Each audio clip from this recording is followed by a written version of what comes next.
It's probably a combination of how I was raised and, we never let somebody down growing up, and that's probably through things like sports and putting job descriptions and all that aside. It is the ability to make a big impact, but I would also say that it's the people that you get to make the impact with. People often, when we give promotions around here, there's this instinct to want more authority or like to feel like a bigger sense of importance. And this, whoever it is, has worked hard and they deserve that promotion, and that's great. But I always tell them, all you've gotten is a different title. Now you have to go to the team and prove why you deserve that title. Mm-hmm. And I think what you just mentioned is one of the single biggest pieces of making that jump to a director or higher up in the organization is that you are not allowed to bring problems anymore. You are tasked to solve them. On Creative Assembly's The Spark podcast, our mission is to amplify Nashville's diverse creative voices, foster growth through shared journeys, and inspire a city that thrives on collaboration. And now, here's The Spark. Welcome back to The Spark. I'm your host, Mark Scrivner, and today's episode is going to be a little bit different. We're going to be talking to someone who I've worked alongside with for the last decade. We're exploring what it really takes to build a company from the inside, to learn and earn every ounce of trust all along the way, and then ultimately grow into the person that leads the whole thing. Our guest is Josh Moquin, newly named President of Snapshot. Let's spark this conversation, Josh. Man, welcome to the show. I've been looking forward to this episode for a really long time. Excited to be here. Yeah, man. Well, thank you for being a part of it. Thanks for the last decade of work for Snapshot and working with me. I know it's sometimes not been always the easiest thing, but you've weathered through it, man. Has it felt like 10 years? It feels like just yesterday when you came in for your interview, and I think so many people that were involved in that remember that. But before we talk about the new title, maybe take the audience back a little bit through your journey. How did a guy with international business from Southern Miss make his way to Nashville, Tennessee? Yeah. Well, I ended up in Mississippi because my grades weren't good enough to get into any good schools in Texas, where I'm from. I was focused on football and girls, and that was a good time in high school. But came time to go to college, and Mississippi accepted me with open arms. And so got my degree in international business there. I thought I wanted to be a globetrotting business person, and was an awesome experience and a great school. And I was in a fraternity, and somewhere along the way I became social chair for our fraternity. And I was in charge of booking artists for shows that we were putting on. And I loved that process. I loved the organization of it. I loved putting it all together.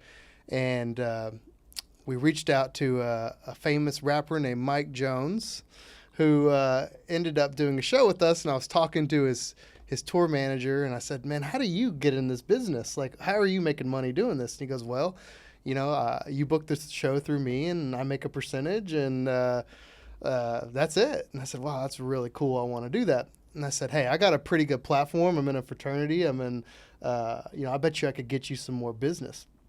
And so he's like, "All right, cool. I'll give you 1% of whatever the show cost is." And he's making a lot more than that, but that's beer money for me. Mm-hmm. And so I took that. I ran with it. I created my own assets. I started posting all over the national fraternity pages saying, "Hey, I can help you get artists, but I also know the rules, the regulations. I know what you'd have to do in order to make this in compliance." And I think a couple of years later, I ended up booking somewhere between $500,000 and $750,000 worth of shows for him. And I loved that process. And so naturally, I wanted to go into music after I graduated.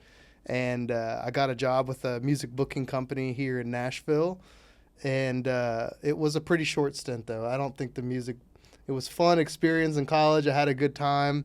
But after 6-8 months and being an agent assistant, you realize there's not a lot of growth in that. The music booking business wasn't going to be for you, huh?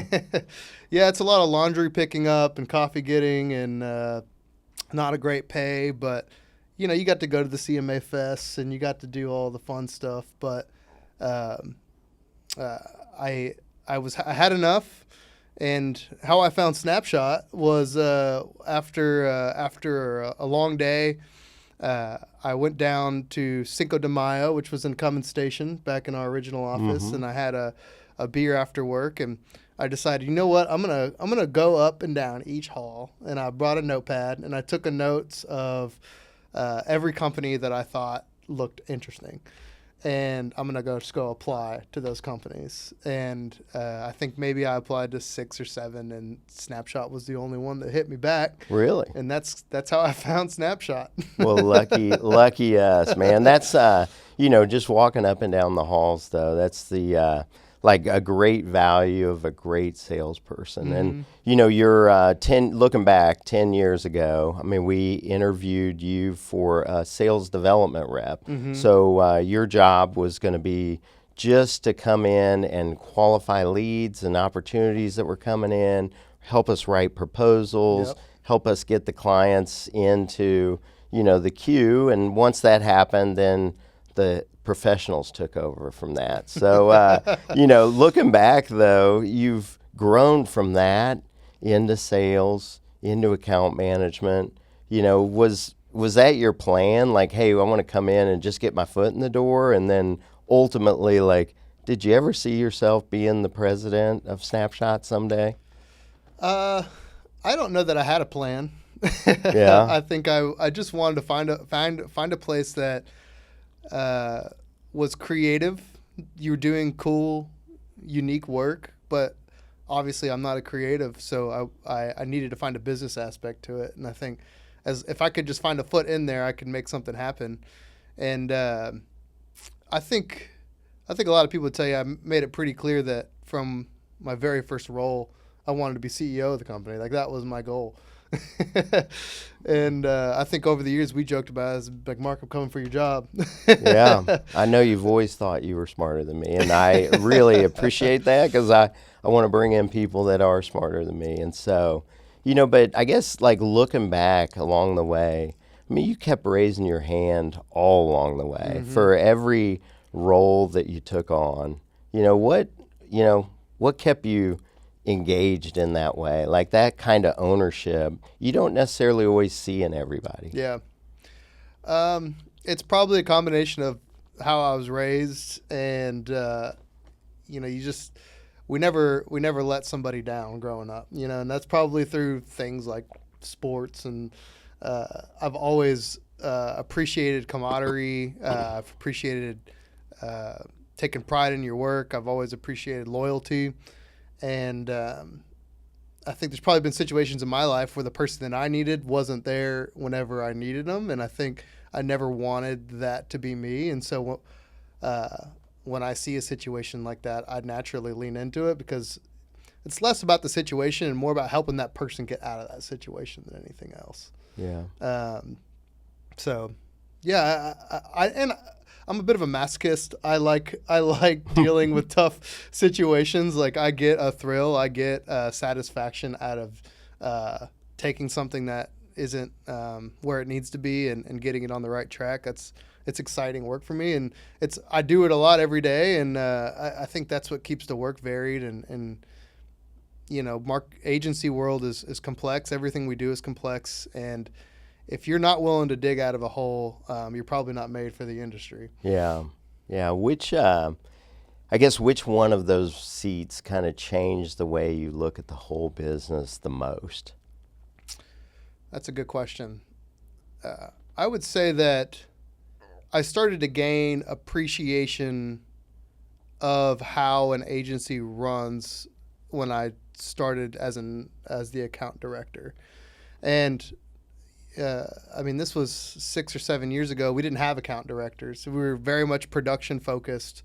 Our project managers managed the relationships, and it was a very transactional, functional relationship, which works in a production setting. And I think we had landed a couple big clients, and I did not want a project manager managing that work. Not because they weren't capable, but just because it was going to require a level of customer service, white glove service, to ensure that they kept coming back for business, because that's how I got paid. Mm-hmm. And so you're really leaning into that.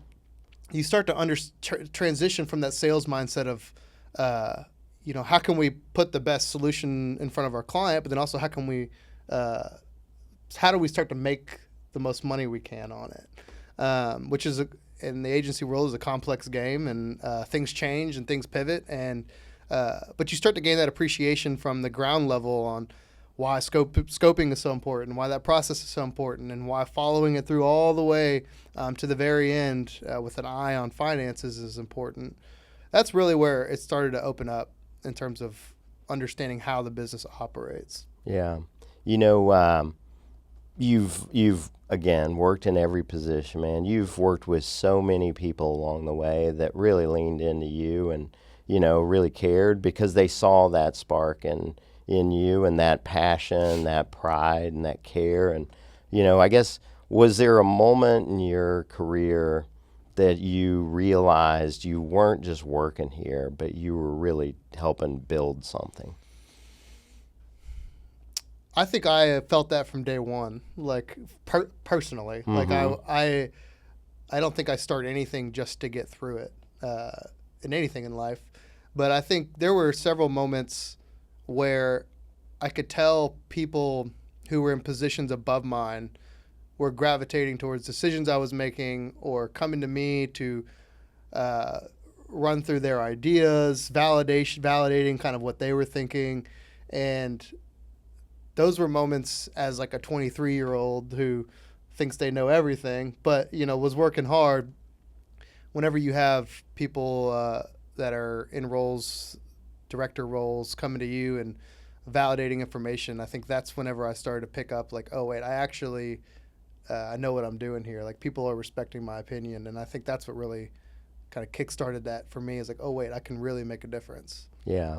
Well, the agency world is definitely, not always the easiest business. And 10 years is a long time for a young person to give to one company. I know there were a lot of points along the way that you could have left the company, and I wouldn't have blamed you. I mean, there were some pretty challenging times within the company. What kept you here? Yeah. In interviews, when I get asked this question, it's my favorite question to answer because I believe it to the core. But I think one is how I was brought up. I always loved football growing up. I always respected a guy who stuck with the team for a long time. Like, there was just something, like, I'm a huge Eagles fan. There's been many a great Eagles that came along and they stuck with the program the whole time. And I think I even respect it more as I get older because you start to understand the business of like sports, and you're like, wow, they took pay cuts. Wow, they did this thing to really stick it out with their team. So I look at that, and I look at like my own father. Like, he worked at the same company for 25 years, and so I think partly it's just how I was brought up. And then secondly, I would say that there's no other place that I could imagine where you have the influence to make a difference. And it doesn't matter what your title is. It doesn't matter what your background is. The best idea wins. And I love that competition. I love that camaraderie. No day is the same ever. You can walk in and know that your decisions that day will have a lasting impact, whether it be with somebody that you're working with internally, could be with a client. But there's just so much opportunity to make a difference. And through all of the opportunities that may have presented themselves along the way, I would always ask myself, like, am I going to be able to make the same impact there as I would here? And every single time the answer was no. And so for me, putting job descriptions and all that aside, it is the ability to make a big impact, but I would also say that it's the people that you get to make the impact with. I think we've had amazing people over the last 10 years that you enjoy working with, both professionally, personally, enjoy spending time with them. We do such a great job of bringing people into the fold that really appreciate. There's one core value that always sticks out, and there's no task beneath us attitude. And typically what I find is when we find somebody with the no task beneath us attitude, they're going to be just fine here. And I love that blue collar attitude, and I love that we've brought people in that we're always willing to pitch in and then have a good time at the end of the day when it was over. Yeah, you're right. One thing that I've always really valued about you is that, you've been able to talk to a client, take a very complex, challenge that they had or even idea that they had and break it down so well for the team to understand. And I guess for a lot of young people listening to this that, want to grow up in an agency and ultimately get to where you're at, where'd you learn that? What advice would you give to lean into that? I think that it really came from sitting in a room with multiple people and watching different ideas go flying all over the place, and a need for organization. And I think that when you're working in the creative space, you have designers and you have developers, you have accounts folks who are focused on the strategy and SEO folks, and everyone has a very strong opinion about what they are doing, and I love that. But leading a client relationship, you've got to organize that into digestible pieces, not just for your own team to manage, but for the client to understand. And so I think that developed out of a need as we were growing as an agency into a more full service traditional agency. I recognized that there was a need for organization and there was a need to clearly communicate to clients our value. Whenever you're producing a video, you produce the video, you deliver the video, you high five, and you go on about your way. When you're looking strategically with clients and working with them over the course of years, that requires a different mindset. And so I guess to answer your question, it started out as a need for the business because it felt chaotic, but it's just reps, and learning to deal with people and understanding what you're doing for your clients. If I was giving advice, I'd say spend time with your developers, spend time with your designers, go out for beers with people who do the work that you are pushing, because you'll never truly able to break anything down if you don't understand how it works. And you'll never be able to build relationships with your team if you don't understand their craft. And so that's, I think, when you can marry this idea that we need to organize the work we're doing with our client and you appreciate the work that your team does, somewhere in the middle there is where you find that organization that clients learn to love. Yeah. I mean, that's great advice, Josh. And I think also, taking them out and learning what they do probably, created a higher level of respect for you.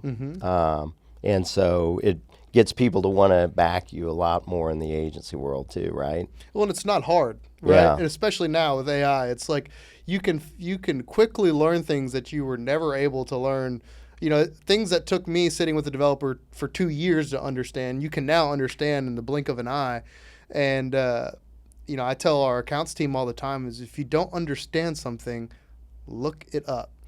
That's not A, just for your knowledge, but B, you're going to gain so much respect with the team that's working for you, and you're going to be able to have a next level conversation about the work. And so, yeah, investing your time with your team will pay dividends for sure. Yeah. Well, just another thing is that you've always challenged my assumptions along the way. Even all along the way, if I've worked with somebody and maybe they didn't hold me accountable, they didn't answer my question, I always found myself going to you because I knew I'd get the straight answer. Sometimes I didn't enjoy it, but I did appreciate that I could always come to you and you were gonna speak your mind. And that's not always the easiest to do with someone that's older than you, but I guess, again, like where'd you get that, or why'd you like leaning into that? Like what, Yeah. I mean, I probably pissed off my fair share of managers along the way, going directly to you for advice. But at the end of the day, I didn't want to waste time. And I never try to jump to conclusions quickly. I try to see things play out, give people grace.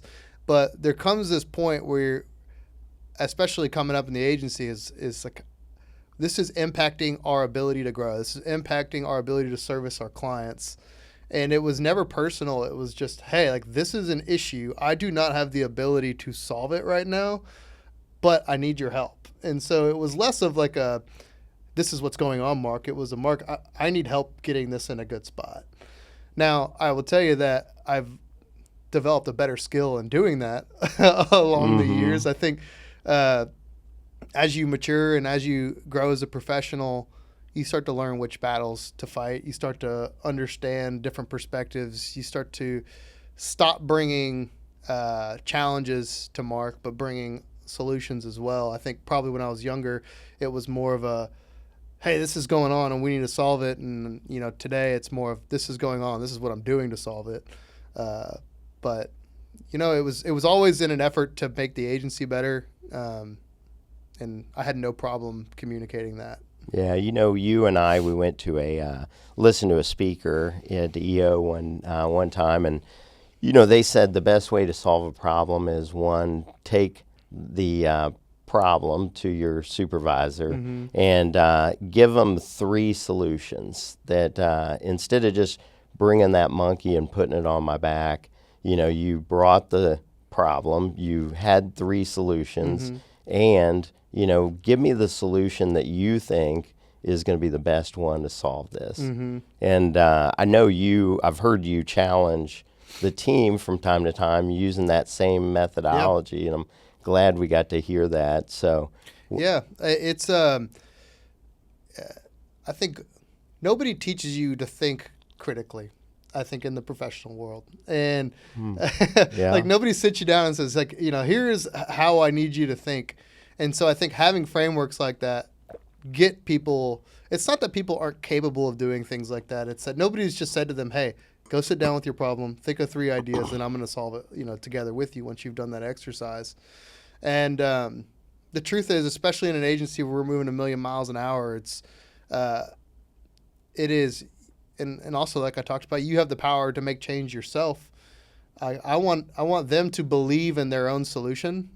I want them to go to the team, and I want them to solve it themselves. And I think that just continues to build great leaders in the organization, and it builds trust. It builds authority, not just with our clients, but with our own team. Whenever you're able to really, I think people really appreciate whenever there's a hard challenge and they see somebody spending a lot of time trying to figure out what the right solution is and then owning that solution to the end. That's what builds leaders. People often, when we give promotions around here, there's this instinct to want more authority, or like to feel like a bigger sense of importance. And whoever it is has worked hard and they deserve that promotion, and that's great. But I always tell them, all you've gotten is a different title. Now you have to go to the team and prove why you deserve that title. And I think what you just mentioned is one of the single biggest pieces of making that jump to a director or higher up in the organization, is that you are not allowed to bring problems anymore. You are tasked to solve them. So yeah, it was a great speech and something that's carried with me all the way through. Yeah. Well, when you stepped into the role, Josh, you said that you're committed to earning the trust every day. Why say it that way when you've already got the title? Again, titles don't really matter. They're great. They're great for even for you, even the president. Yeah, I think you work really hard to get there, but the team is expecting you to take shape of that role, and they're expecting you to step up in ways that they've not seen before. And you risk whenever you give a promotion like mine, right? Like you risk this idea of it seeming like it was just a title change. And for me, like I've never wanted that in any of the promotions that I've gotten. Now my goal is to prove why I'm the next best CEO, you know? And so I look at that, and every step along the way, it was when I was helping sales, it was like, how do I need to prove I can be the best salesperson. When I was the best salesperson, I need to learn how I can be the best accounts person. And so I think keeping your goal in mind and looking at the next thing in front of you humbles you and makes sure that you keep that grit and determination that you need, that the team will respect the work that you're doing. Yeah, it's interesting because for the last 3 years, you've been the VP of operations for the company. And, a lot of times I'll hear from younger people that, oh, well, I'm not ready for that, or, hey, I'm not old enough to be in that kind of role. And, what I've seen is that even through my career, but through, the lens of you working here, is that people, twice your age had such a respect level for you. In fact, when I'd ask them to do something, a lot of times they'd go, let me go ask Josh and make sure he's good with it. And it's like, sure, you love that. Dang, you've kind of, you've kind of arrived when that happens. And I guess, I say that because, it would be encouraging for other young people out there. But you, like you just said, you've got to own it. It's not just, hey, I stepped into this title of VP of operations. I got to earn your respect every single day when I walk in here. Yeah. I think that jump from leading the accounts and sales team to VP of operations was the biggest jump for me for a multitude of reasons. But the one I'd talk about is the work is easy. I think the work is the easiest part of this. I find it easy to solve work challenges, how to help the team get in a better position, help our clients feel like they're getting everything they want. Like all of that work is easy. The hard part is the people. The hard part is taking responsibility for your actions. The hard part is owning things all the way through.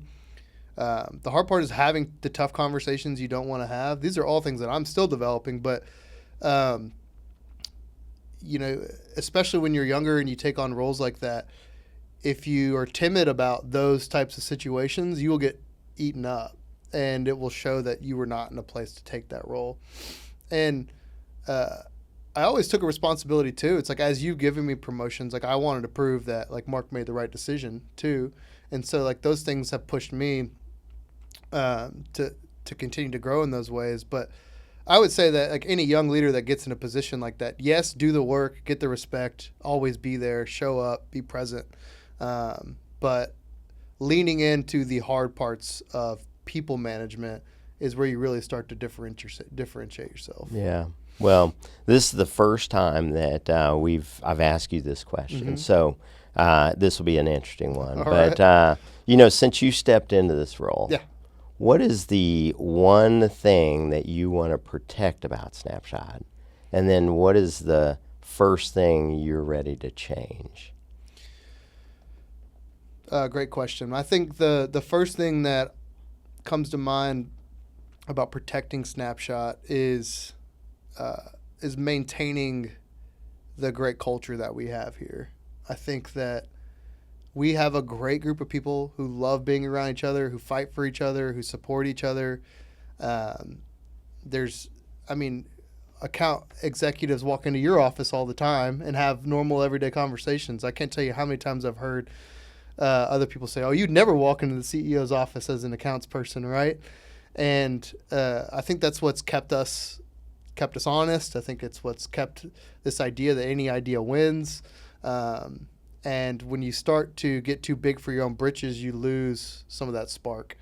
And so I think for me, protecting the way that we work, protecting the people that we bring in, and that culture that we've built is the most important. Mm-hmm. I think the thing I look forward to changing is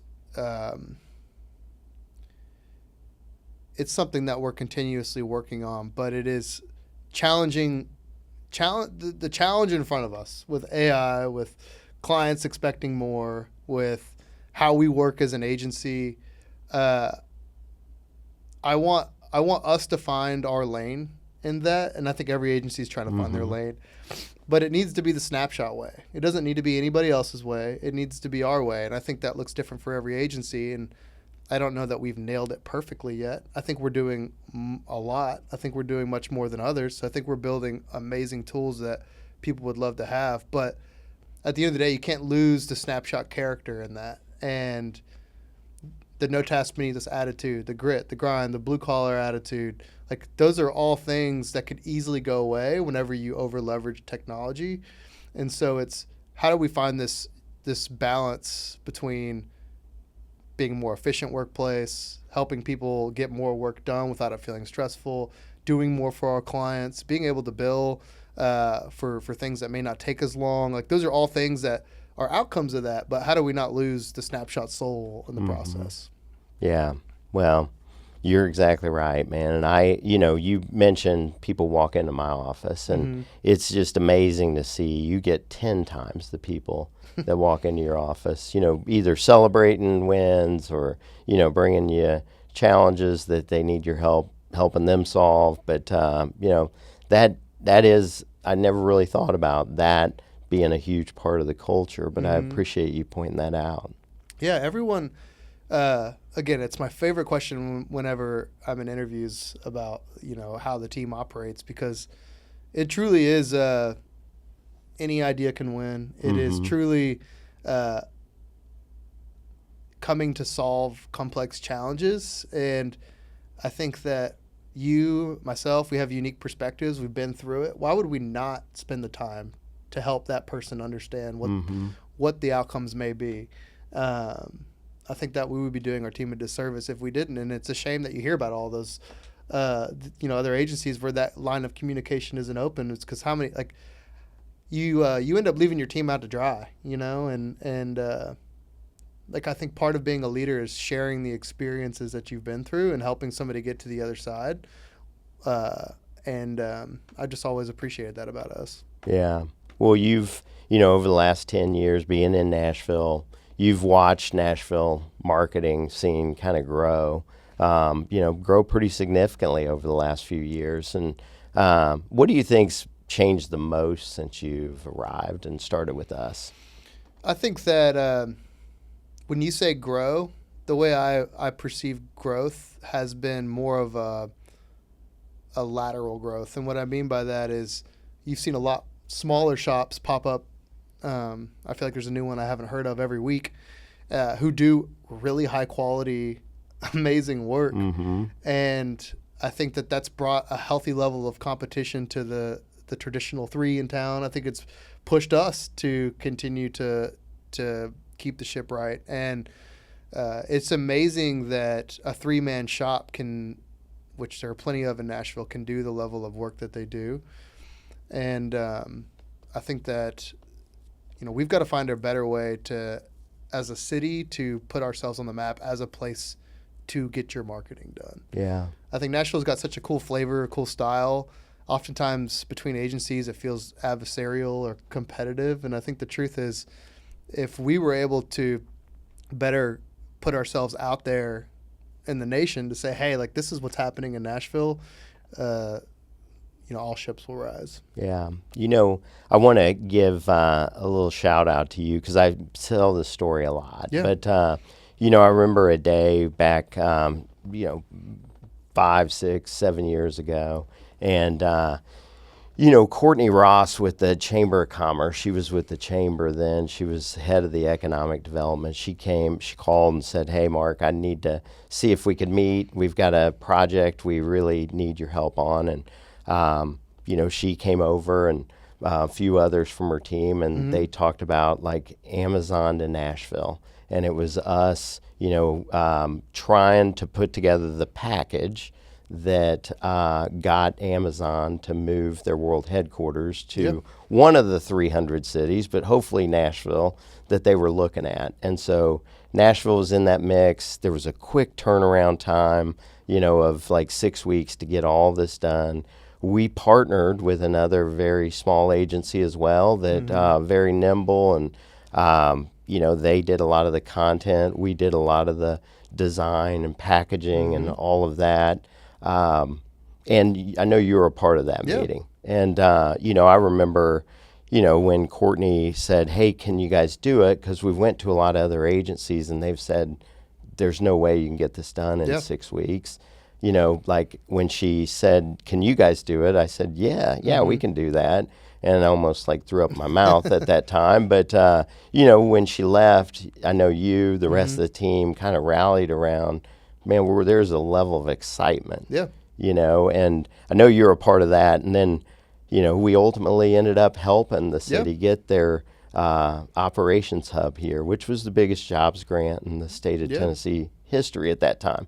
A little self-promotion there. But the story is that during that time, or not too far after that time, I remember you popping in my office overly excited about Major League Soccer. And they're going to launch 2 new cities. And you wanted to see if we could be a part of helping the management team. Yeah. And I thought you were really crazy at that time of why would they pick us? Yeah. And especially when we're working on this other big project. Yeah. But your passion really like shined through. And I was like, man, I'm going to give you a shot. And you ended up landing that deal. Yeah. Special shout out to Caitlin Mello, one of our former employees. Whenever I heard the news, I think every guy in marketing dreams of working with a sports team. I think it's just kind of something that you want to check off the list. And so, I saw this opportunity, and you just start doing a bunch of research, who's involved, how to, who do I need to reach out to, and the CFO of the search group just happened to go to high school with one of our former coworkers, Caitlin. And I was like, Caitlin, I don't know if you guys still talk, but like, can you just tee an email up for me? And she was like, yep, no problem. And it was almost too easy. He said, here's a contact, see if she's interested, and then you can go from there. And next thing we knew, we were brought on to help support that initiative, and I think it's one of the coolest things I've done in my career so far. Absolutely. Really, yeah. And it didn't get a press release, but we still talk about it a lot. And man, that goes back to your like sales background. You owned it from start to finish. Yeah. There were times where I think the team felt like I got to pry it away from Josh a little bit, but if you wouldn't have stayed involved, it probably wouldn't have had the level of success it did. So thank you. Yeah, absolutely. It was exciting. I think Snapshot's been a big part of a lot of things that have happened in the Nashville community that nobody would ever know about. And I'm okay with that. I don't know that we need the accolades for it, but I love that anytime an opportunity like that comes up, it's something that we want to be a part of. I think Nashville is a large but really a small community, and the more we can do to support each other, the better we all end up. Yeah.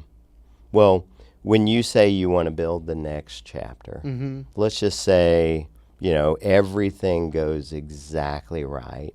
What is that next chapter going to look like of Snapshot? Yeah, I have 2 answers to that. I would say one is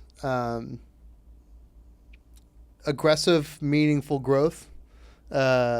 We've navigated a ton as an agency, COVID, and you name it, we've been through it. And I think that we found ourselves in a place where growth is not just attainable. It's like we would have to mess it up.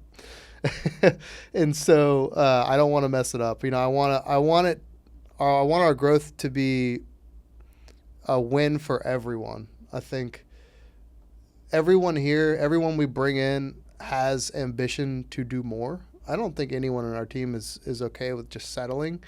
And I want to be able to keep them all here.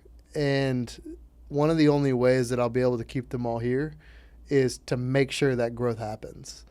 And so it's just as much about our team and what we can do to impact the people we bring in as it is, I don't know that adding 30 clients is something I'm going to high five and be like, Mark, this is awesome.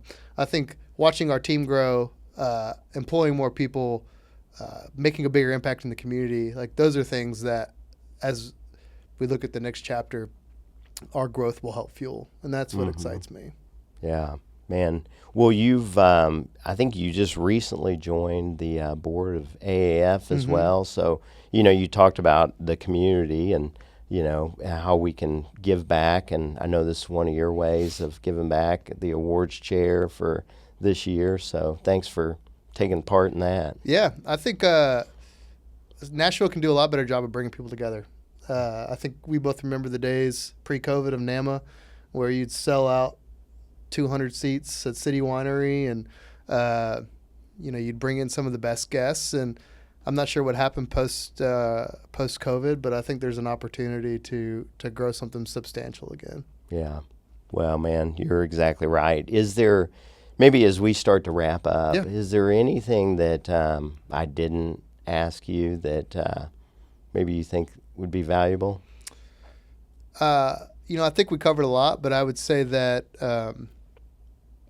my trajectory here has been I love sharing the story because when people ask, why have you stayed at Snapshot for so long? Like, there's truth behind it. It's like I know people sit in interviews and they hear, the whatever story that the corporate wants to tell. But it's like when people ask me that, I can say it with conviction and with truth because I've seen it happen for myself. And so I think that what I'm excited about is allowing people the same opportunities that I had and giving people the same opportunities that you gave me to continue to push the agency forward. And I don't think that would happen without the hard work that you did building the agency and getting us where we're at and building that mentality that we have. So thank you for all that you've done to help get me in this position. Well, man, I appreciate it. Before we did the episode, I called my co-founder. We went and had breakfast, and Ben Rigsby's been a huge part of, helping us grow the agency, sitting side by side with you and me all along the way. And so, I asked him just, some stories to talk about, and he said, the one thing that, the agency world is challenging from time to time. And Josh has seen his share of challenges, and he's been forged by fire. Yeah. And that's made him a lot harder of a person, like a lot stronger, mentally resilient, as we've been through all the challenges of COVID and, changing from a product company to a retainer-based company.